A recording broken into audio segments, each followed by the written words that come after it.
where you can tune in, you can make comments, you can add your opinion, and we're not here to fight each other. We're not combating each other, but we're sharing ideas and opinions and information also. If you have some good information that you feel like needs to be added, you can send me a message and send me your thoughts, and we'll see about doing something with it and publishing some type of video showing and talking about that subject that you feel needs to be talked about. If you feel that there's just some things that need to be addressed that are being overlooked, and there are some important issues, then bring those issues to our attention, and let's get these things on the air. This is a friendly site, and we just want to get these things on the air. We want to get these issues aired out, and we want to make sure that everybody is, just has fun with this site. We invite you to subscribe, to get our posts, because I'm beginning to enjoy this, so we will be doing this very often. But we invite you to subscribe to this channel. Our website is militaryringexpress.com. That's www.militaryringexpress.com. militaryringexpress.com.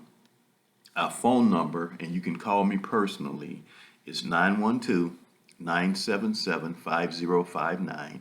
And I use a personal number now rather than a business number, because I want to portray myself as a real live person who has feelings and empathy, and who can empathize with you and talk to you on a one-on-one basis. Okay, that's military, militaryringexpress.com. Okay, now, our topic for today is we're going to talk about some military terms. The two terms that we're going to talk about are cover and concealment. And these are two terms that every combat soldier knows about. They are used sometimes incorrectly, but not so by combat soldiers, because combat soldiers know the difference, but a lot of people may not know the difference. And so it's just a little basic conversation today, but we're going to talk about cover and concealment. What are they, and what's the difference, and how do you use each one? When do you use each one, and how is it used?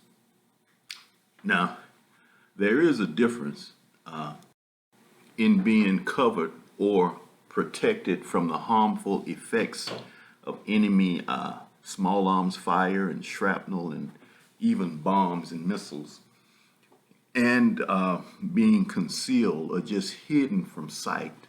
So now both of these are beneficial, and ideally you want to have both. You want to be covered and concealed, but you definitely want to be covered depending on the situation. If you're in a hostile situation, you definitely want to be covered.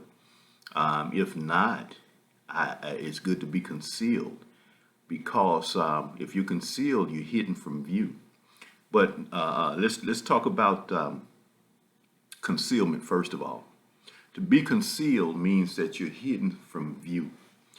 This means it doesn't necessarily mean that you're protected from damaging effects, but you are hidden from view. And so troops who are approaching cannot see you.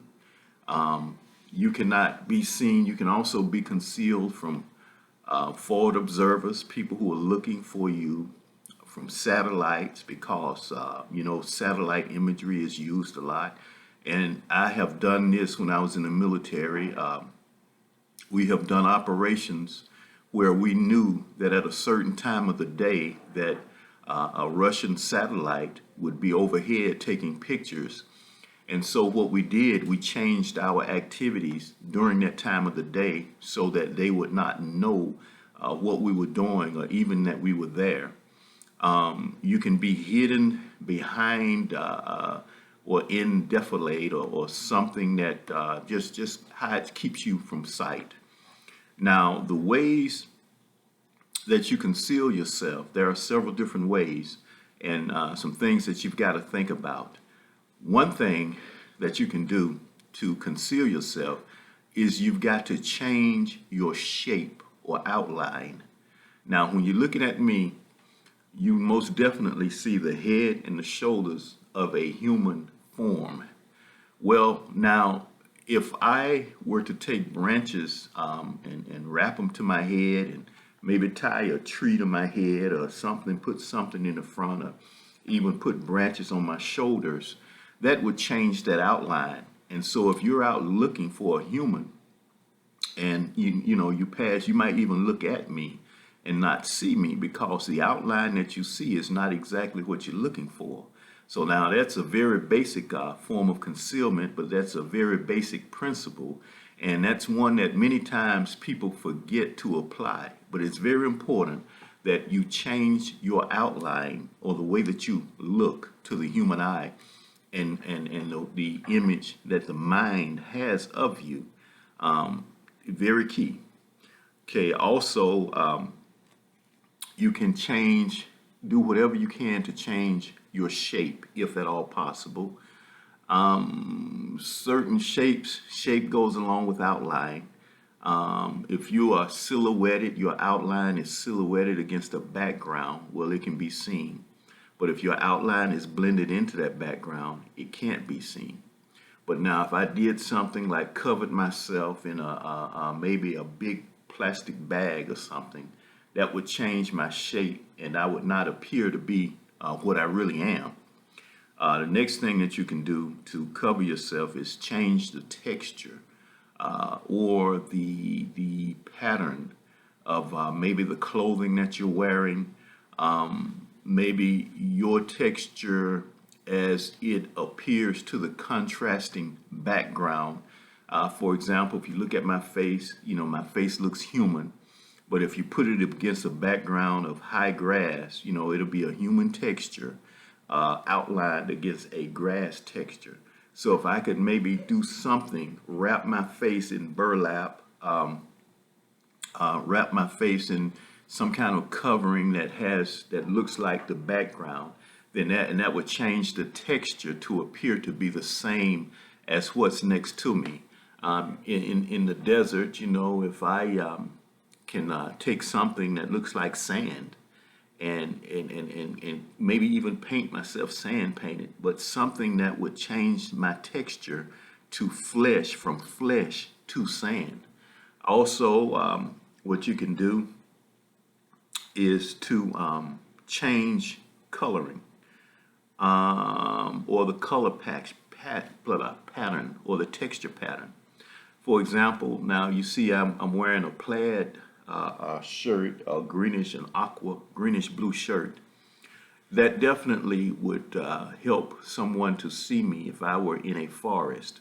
So what I would want to do to stay hidden in that forest, it'd be best to put on a green shirt or whatever the color that forest is, or better yet, a shirt that has patterns that reflect or look exactly like those patterns that are in my background. Okay, so much for cover. Remember, with cover, you're not protected from the effects of fire, but you are hidden from sight. Okay, now let's talk about concealment. We talked about concealment, not cover. Now we'll talk about cover. With concealment, you are hidden from sight, but not protected against enemy fire. With cover, you are protected from the effects of fire, but you may or may not be hidden from sight. The best way to cover yourself or to be covered is to get behind a bigger object such as a tree or a wall. Now, an enemy may know that you're behind that tree or that wall, but there's really nothing he can do to you depending on the weapons that he has available. If all he has is a rifle, then there's really nothing he can do to you unless that rifle will penetrate the tree or the wall. If you're behind it and that round won't penetrate, then you're safe as long as, he stays where he is and you stay where you are.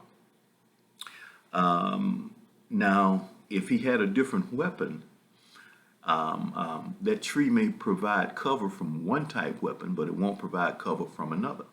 If he had a hand grenade, then all he'd have to do was be to throw the hand grenade past the tree. And now you would not be covered from the effects of that hand grenade because it would be behind you. If he had just a bullet, the bullet couldn't penetrate, you'd be fine. Okay, other ways to conceal yourself would be in a foxhole or a pillbox. Normally, foxholes and pillboxes are visible. They can be seen, but yet and still it's hard to defeat them. Even though he sees them, doesn't mean that he can take you out because he may not have the means to take you out. You can be concealed inside of a tank. A tank is a very good form of concealment because there's very few weapons that will penetrate and destroy a tank. So as long as he doesn't have high-speed anti-tank weapons or aircraft, or anti-tank mines, and you're pretty safe. So even though he knows you're there, you're covered because you're behind an object. Now, what's best? I think the best thing is when you combine both. I'd rather have both than just one.